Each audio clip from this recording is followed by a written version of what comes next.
Hello. We're going to walk through how to do a exponential regression using your calculator.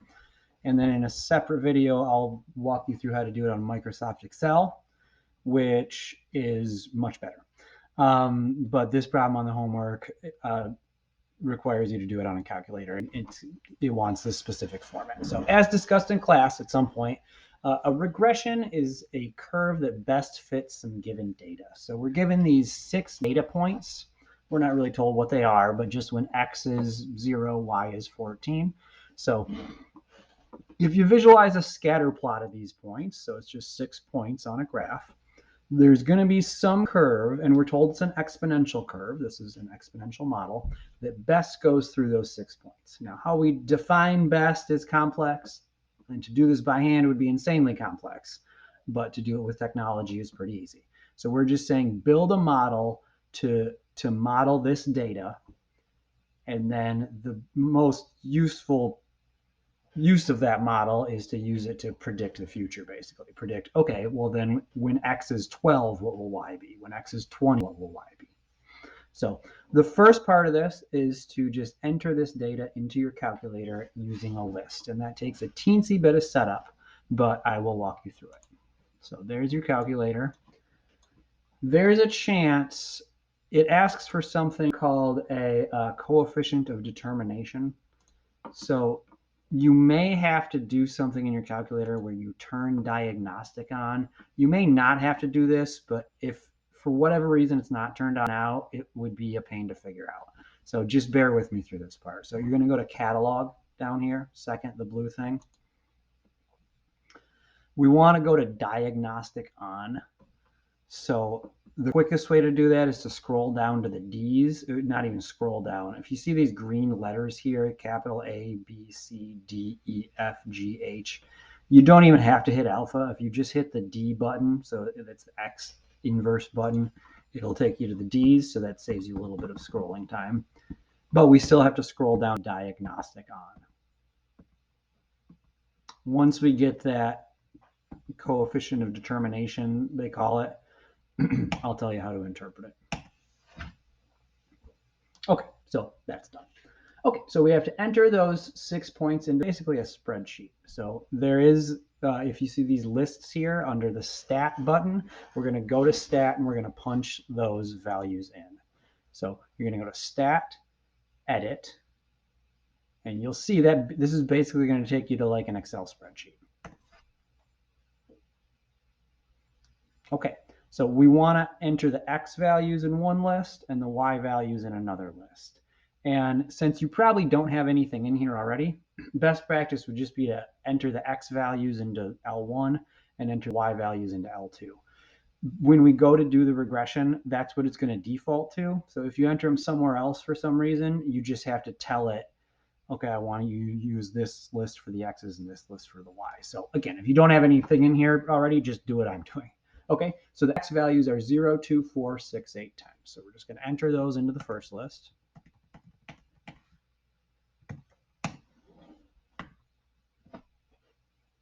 Your numbers on your problem are randomized, so they're going to be different than mine. So your answer is going to be different. But if you follow the exact steps as me, it should just pop out with the correct answer. So mine are, so now I'm just going to do the Y values. Mine are 14, 22.7, 37, 76.3, 142.0, and 257.8. So that's going to give us those points in a scatter plot. There is certainly a way to look at that scatter plot on your calculator, although you don't really need to do that to answer this question. And if you do it on a spreadsheet or something, it just does it automatically and automatically gives you like a beautiful graph of both your scatter plot and your regression curve. So I can show you that, but it's not really necessary to finish this problem. Okay, so double check that they're right. 14, 22.7, 37, 76.3. Again, your numbers are different, so I'll stop talking. Okay, so that looks good. So now we're just going to get out of there. So quit. Go back to stat and go into calc. And here you'll see all kinds of things that you will never have to worry about unless you take statistics. So what we want to find, if you look at these regs here, these are regressions. So the most common type of regression is a linear regression, where we literally just draw a line between a bunch of data points. So that's what that would do. Our data, though, is growing exponentially, and we're told it's growing exponentially. So we want to go down until we find xreg, which for me is number 0. So xreg is going to give us an exponential regression in exactly the form that the homework asks for, a times b to the x. And it's just going to tell us what those coefficients, a and b, should be to get ourselves a graph that best goes through those 6 data points. So hit enter. And like I said, now it's asking you what you want it to do.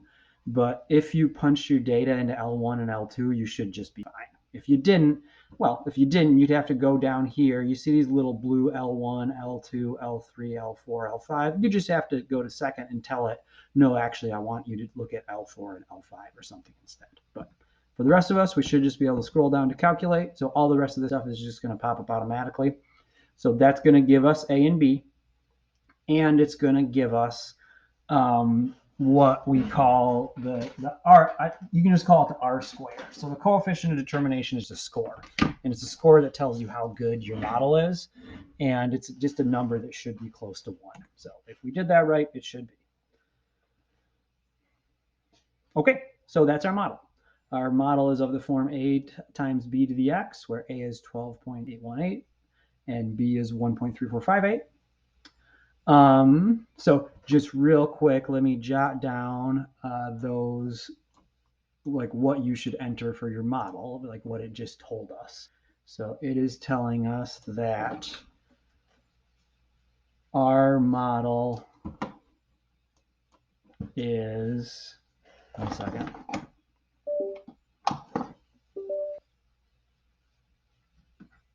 There you go. Y equals 12.818. Again, your number is really different because your data was different. So rounded to 4 decimal places, that is actually 12.818 times 1.3458 to the x. We could now go ahead and graph that. I think I will show you at the end of this video, even though you don't need it to answer this question, just so you kind of know. So that's our model. Let's go back to our calculator. So this r squared is the one you need to worry about. Don't worry about the r. The r squared is literally just this one squared. R squared is a number between 0 and 1, always. How it's calculated, very complicated. Don't need to explain it in this class. It's a statistics thing. But the closer that number is to 1, the better. So our r squared score is 0.9957, which honestly isn't even that great. If our data were more perfectly exponential, that number would be like 0.999 something. That's really what you want, but I mean, we're working with what we got here. So that's all you should need to do the problem. So you're going to type in what we wrote. Y is 12.818 times 1.3458 to the x, and that's the answer for this one. As far as knowing which graph is which, you should kind of just be able to look at it. So the y values go up to 257. So if you look, these y values go up to like 3,000, and these go up to 70, and these go up to only 30. And this data is kind of all over the place too. So really, if you just kind of look at the data points, you should just be able to look and see that it's the first one in my case, right? Because when x is 10, y is like 257. And when x is 8, y is like 142, which looks right. So if you're good with that, you can stop the video and just kind of guess like that. I do want to show you how to see this graph. So you're going to have to be able to see the points in the scatter plot.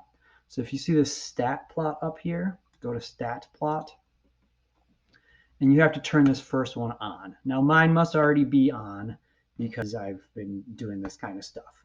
So yours might be off. Plot 1 you want to turn on, and again, that'll just default to list 1 and list 2, which is exactly what we want. So now let me get back to a normal window because we're going to have to adjust our window. So we should be seeing the points now, but we don't because they're up here somewhere. They're just like too high off of our graph. So if we go to window and make our window dimensions match up with our x's and our y's. So our x goes from 0 to 10. So let's make it actually go from 0 to 12 just so we have a little bit of room. And our y's go from 14 up to 250 something. So this isn't an exact science. Let's make our y's here go from 0 up to like 300. Now we'll see we should see our scatter point right on the graph. Hey, there it is. Okay, so that looks like a scatter plot, right? And it should ideally, again, look exactly like the points that we just got. Okay, so now let's see what the regression did. Let's go into y equals and let's put that exponential thing on the same curve. So let's type 12.818 times 1.3458 to the x. So that should give us a nice exponential curve that goes through those points. Excuse me. Okay, so it does. So that's what we call the best fit for an exponential curve to go through the data points we were given. And now, again, we could go into value. We'd have to zoom out a bit, but we could punch values into this equation. Like if we wanted to know what it should look like when x equals 12 or 20 or 50 or 100 or whatever, it'd probably be very big, but we would punch those numbers into this. So we'll need to know that in the future. Okay, so there you go. That's how you do an exponential regression with a TI calculator.